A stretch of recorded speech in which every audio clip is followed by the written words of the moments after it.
Welcome back to my YouTube channel. Buat para penontonnya yang gak setia pada channel Marcel Lembong, pada kesempatan kali ini kita akan membahas mengenai sejarah dengan ilmu lain. Sebelum kita masuk ke materinya, sebaiknya kita intro dulu.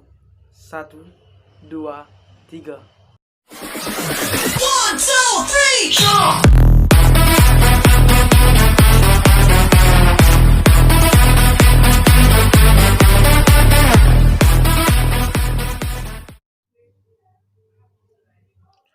Hubungan ilmu sejarah dengan ilmu lainnya.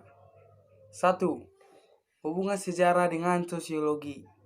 Perkembangan akhir ini banyak sekali karya sosiologiwan diterbitkan yang berupa studi sosiologis mengenai gejala sosial atau sosiofak di masa lampau, seperti pemberontakan petani karya Tilly, perubahan sosial pada masa revolusi industri di Inggris oleh Schmelzer, dan asal mula sistem totaliter dan demokrasi oleh Barrington Moore, yang kesemuanya itu disebut sebagai historical sociology, yang bisa kita sebut sejarah sosiologi.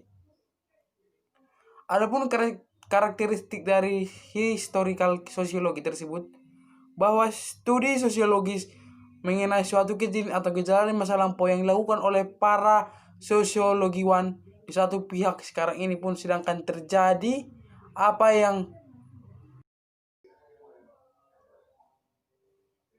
disebut sosiological history atau sejarah sosiologis, yang menunjuk kepada sejarah yang disusun oleh sejarawan dengan pendekatan sosiologis. Akhir-akhir ini sedang terjadi pula apa yang disebut dengan gejala rapprochement atau proses saling mendekat antara ilmu sejarah dan ilmu sosial. Metode krisis ini berkembang pesat sejak diciptakan oleh Babylon, sehingga terjadi inovasi yang sangat penting dalam sejarah, yang mana dapat menyelamatkan sejarah dari kemacetan. Sebab jika dipandang dari titik sejarah konvensional, perubahan metodologi tersebut sangat revolusioner dengan meninggalkan model penulisan sejarah naratif.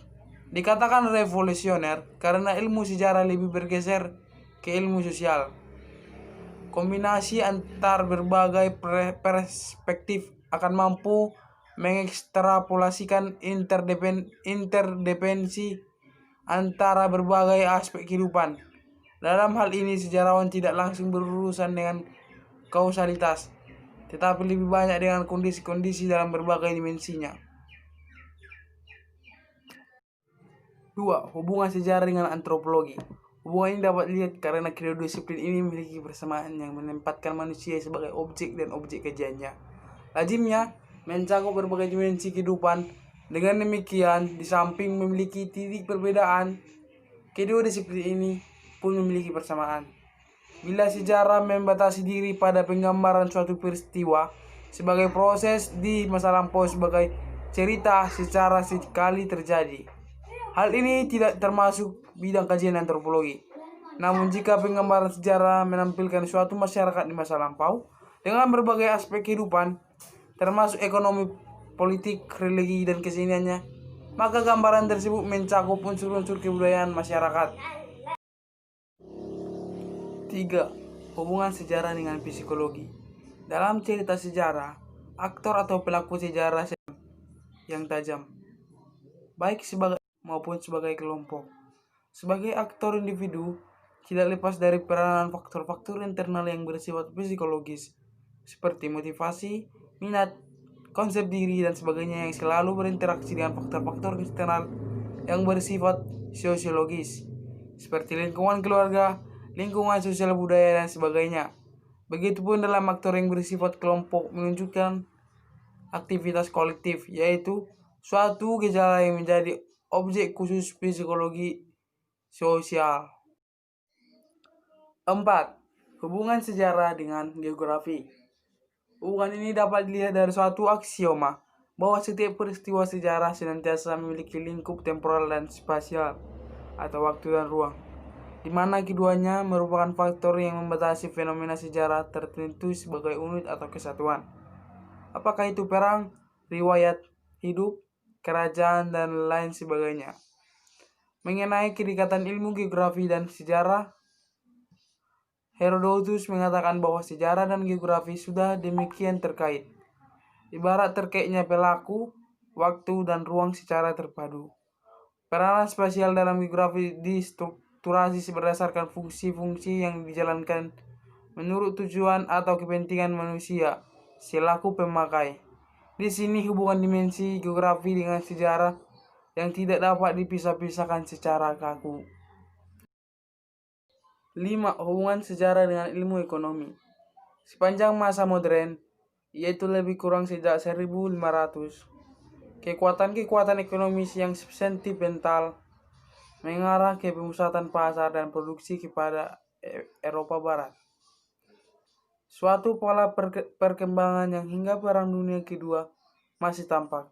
Dari pertumbuhan sistem ekonomi global yang kompleks itu menurut Kartoritjojo pada tahun 1992 dapat diekstrapolasikan beberapa tema penting, antara lain: A. Proses perkembangan ekonomi atau economic development dari sistem agraris ke sistem industrial, termasuk organisasi pertanian, pola perdagangan, lembaga-lembaga keuangan, kebijaksanaan komersial, dan pemikiran ide ekonomi. B. Pertumbuhan akumulasi modal mencakup peranan pertanian, pertumbuhan penduduk, dan peranan perdagangan internasional. C. Proses industrialisasi beserta soal-soal perubahan sosialnya. D. Sejarah ekonomi yang berkaitan serta dengan permasalahan ekonomi, seperti kenaikan harga, konjungtur produksi agraris, ekspansi perdagangan, dan sebagainya. Sejarah ekonomi kuantitatif yang mencakup antara lain Gross National Product atau GNP, per capita income. Dengan melihat hal-hal yang kelima itu, maka jelas bahwa kompleksitas sistem ekonomi dengan sendirinya menuntut pula pendekatan ilmu-ilmu sosial seperti sosiologi, antropologi, ilmu politik, dan lain sebagainya. Hubungan sejarah dengan ilmu politik. Politik adalah sejarah masa kini, dan sejarah adalah politik masa lampau.